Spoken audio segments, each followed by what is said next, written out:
කෙනෙකුගේ සෞඛ්‍යයට ලොකුම බලපෑමක් කරන්න පුළුවන් කාටද? සමහර වෙලාවට හිතට එන්නේ දොස්තර කෙනෙක්ව වෙන්න ඇති. ඒත් ඒ උත්තරේ වැරදි කිව්වොත් ඇත්තටම තමන්ගේ මැනේජර්ට, ඒ කියන්නේ ලොක්කට දොස්තර කෙනෙක්ටත් වඩා සෞඛ්‍යයට බලපෑම් කරන්න පුරුවන් කිව්වොත් අහන ටික කමුතුයි නේද? අපි අද කතා කරමු රැකියාවයි සෞඛ්‍යයයි අතර තියෙන මේ පුදුම හිතෙන සම්බන්ධය ගැන. මේ බලන්නකො මේ බිත්තියේ ලියලා තියෙන දේ. මේක නිකම්ම වචන ටිකක් නෙවෙයි. මේක ගොඩක් දේවල් හිතාන සලස්වන ප්‍රකාශයක්. ඔබේ වෛද්‍යවරයාට වඩා ඔබේ කළමනාකරු ඔබේ සෞඛ්‍යයට වැඩි බලපෑමක් කරනවා. හොඳ ලොක්ෙක් සිටීම ජීවිතය වෙනස් කරන දෙයක්. මේක ඇහුවම එකපාරටම හිතට ප්‍රශ්නක් එනවා නේද මේක වෙන්න පුළුවන්ද කියලා? ඉතින් ඇත්තටම මේක වෙන්න පුළුවන්ද? දොස්තර කෙනෙක්ව පැත්තකින් තියලා මැනේජර් කෙනෙක්ට කෙනෙකුගේ සෞඛ්‍යයට බලපෑම් කරන්න පුළුවන් කියන එක එකපාරටම හිතාගන්නත් බෑ වගේ නේද? හරි. අපි එහෙනම් මේ කතාවේ ඇතුළටම ගිහින් බලමු මේකේ ඇත්ත නැත්ත මොකක්ද කියලා. හොඳයි. මේ සම්පූර්ණ අදහසම තේරුම් ගන්න අපි මේක කොටස් දෙකකට කඩලා බලමු. මුලින්ම බලමු හැමෝගෙම ඔළුවට එන පළවෙනි ප්‍රශ්නය. ඒ කියන්නේ කොහොමද මැනේජර් කෙනෙක් දොස්තර කෙනෙක්ටත් වඩා බලවත් වෙන්නේ කියන කතාව. මෙන්න ඒ කතාව. ඔබේ වෛද්‍යවරයාට වඩා ඔබේ කළමනාකරුවෝ ඔබේ සෞඛ්‍යයට වැනි බලපෑමක් කරනවා. මේක පිටිපස්සේ තියෙන තර්කය මොකක්ද? ඒක තේරුම් ගන්න නම් අපි මේ දෙන්නා ජීවිතයට බලපෑම් කරන විදිහ පැත්තකින් තිර බලන්න ඕන. මේ තර්කයේ වැදගත්ම වචනේ තමයි දෛනික කියන එක. ඒ කියන්නේ හැමදාම සිද්ධ වෙන බලපෑම. මේක බලපෑමේ ලොකු පොඩිකම ගැන නෙවෙයි, ඒක කොච්චර නිතර වෙනවද කියන එක ගැනයි. බලමු ඒක කොහොමද වෙන්නේ කියලා. පොඩ්ඩක් හිතලා බලන්න. මැනේජර් කෙනෙක් එක්ක තියෙන ගනුදෙනුව දවස ගානේ වෙන දෙයක්. හැමදාම.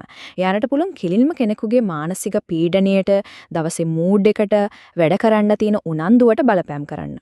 උදේට ලොකගෙන ඇහෙන එක සරවචනයක් ඇති මුළු දවසම කන පිට හරවන්න. අනික් අතට දොස්තර කෙනෙක්ව හම්බ වෙන්නේ කවදද? ලෙඩක් හැදුනාම.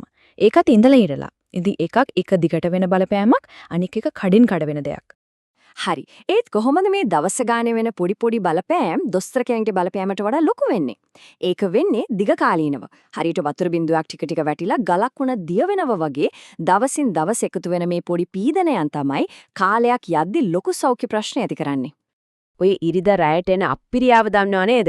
අම්මෝ හෙට ආයෙත් ඔෆිස් යන්න එපායි කියලා හිතන ඒ හැඟීම. අන්න ඒක තමයි නිදන්ගත ආතතිය කියන්නේ. ඒකට ප්‍රධානම හේතුවක් වෙන්න පුරන් මැනේජර්. ඒ හැඟීම කෙලින්ම නින්දට බලපානවා, මානසික සෞඛ්‍යයට බලපානවා. ඒ විතරක් නෙමෙයි, ජොබ් එකේ තියෙන පීඩනය නිසා වෙලාවට කන්න, ව්‍යායාම කරන්න තියෙන වෙලාවත් නැති වෙලා ජීවන රටාවම අවුල් වෙන්න පුළුවන්. හරි. අපි මෙච්චර වෙලා කතා කළේ කතාවේ අඳුරු පැත්ත ගැනනේ. නරක මැනේජර් කෙනෙක්ට කරන්න පුළුවන් හානිය ගැන. ඒත් කාසියා අනිත් පැත්තකුත් තියනවා නේද? නරක කෙනෙක්ට සෞඛ්‍ය විනාශ කරන්න පුළුවන් නම් හොඳ කෙනෙක්ට මොන වගේ දෙයක් කරන්න පුළුවන් වේද?